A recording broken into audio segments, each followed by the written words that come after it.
ಹೀಗಾಗಿ ಇದು ಬಹಳ ಪ್ರಮುಖವಾಗಿರ್ತಕ್ಕಂಥ ಒಂದು ಬದಲಾವಣೆ.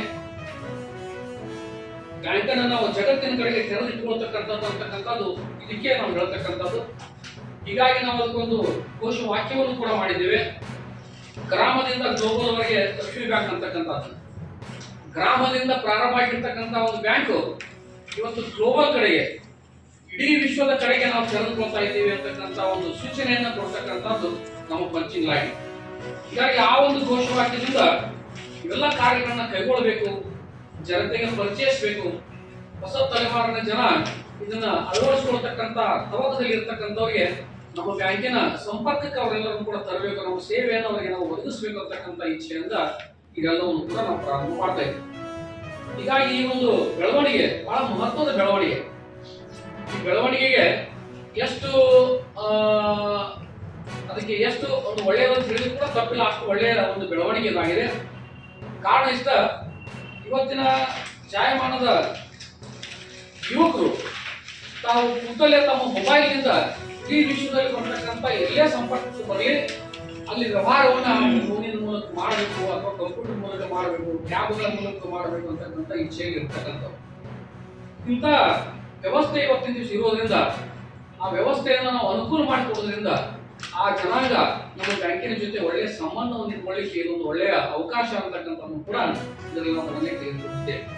ಹೀಗಾಗಿ ಇವೆಲ್ಲ ಅಂಶಗಳನ್ನ ಇಟ್ಟುಕೊಂಡು ಇವತ್ತು ನಾವು ಜನತೆಗೆ ಈ ಒಂದು UPI ಪೇಮೆಂಟ್ ವ್ಯವಸ್ಥೆಯನ್ನ ಜನತೆಗೆ ನಾವು ಕೊಡ್ತಾ ಇದ್ದೀವಿ. ಅದರ ಬಗ್ಗೆ ದಯವಿಟ್ಟು ನಾವೆಲ್ಲ ಕಾನೂನು ಘಟಕದ ಈ ಪತ್ರಿಕಾಗೋಷ್ಠಿ ಕಾರ್ಯಕ್ರಮಕ್ಕೆ ಬಾಗಲಕೋಟೆ ನಗರದ ಎಲ್ಲ ಪತ್ರಿಕಾ ಮಾಧ್ಯಮದ ಬಂಧುಗಳಿಗೆ ಜಿಲ್ಲಾ ಕಾಂಗ್ರೆಸ್ನ ಪರವಾಗಿ ಹೃತ್ಪೂರ್ವಕವಾದ ಸ್ವಾಗತವನ್ನು ಕೋರ್ತಾ, ಇವತ್ತು ಈ ಪತ್ರಿಕಾಗೋಷ್ಠಿಯನ್ನು ಕರೆದಿರ್ತಕ್ಕಂಥ ಉದ್ದೇಶ, ಮೊನ್ನೆ ದಿನಾಂಕ 6/9/2025 ಕರ್ನಾಟಕ ರಾಜ್ಯದ ಮಾನ್ಯ ಮುಖ್ಯಮಂತ್ರಿಗಳು ಮತ್ತು ಮಾನ್ಯ ಉಪಮುಖ್ಯಮಂತ್ರಿಗಳು ಆಲಮಟ್ಟಿ ಅಣೆಕಟ್ಟಿಗೆ ಬಾಗಿನ ಅರ್ಪಿಸುವ ಸಂದರ್ಭದಲ್ಲಿ ಬಂದಾಗ ಪತ್ರಿಕಾಗೋಷ್ಠಿಯನ್ನು ಉದ್ದೇಶಿಸಿ ಮಾತನಾಡುವಂಥ ಸಂದರ್ಭದಲ್ಲಿ ಏನು ವಕೀಲರ ಸಮುದಾಯಕ್ಕೆ ಉಪಮುಖ್ಯಮಂತ್ರಿಗಳು ಅವಮಾನ ಮಾಡಿದ್ದಾರೆ ಅಂಥೇಳಿ ಏನು ಬೇರೆ ಬೇರೆ ವಕೀಲರ ಸಮುದಾಯ ಇವತ್ತು ಹೋರಾಟಗಳನ್ನು ಮಾಡ್ತಾಯಿದೆ, ಆ ಒಂದು ವಿಷಯಕ್ಕೆ ಪಟ್ಟಂತೆ ಸ್ಪಷ್ಟೀಕರಣ ನೀಡುವ ಕುರಿತು ಈ ಒಂದು ಪತ್ರಿಕಾಗೋಷ್ಠಿಯನ್ನು ಕರೆಯಲಾಗಿದೆ.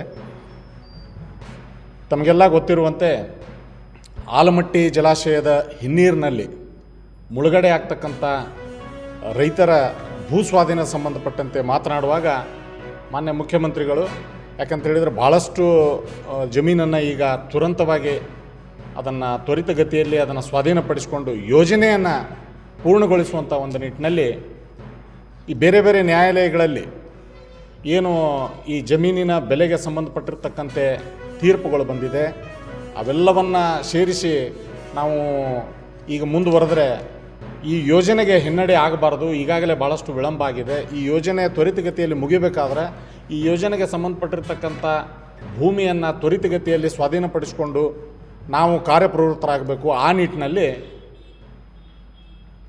ರೈತರ ಜಮೀನುಗಳಿಗೆ ಒಂದು ದರವನ್ನು ನಾವು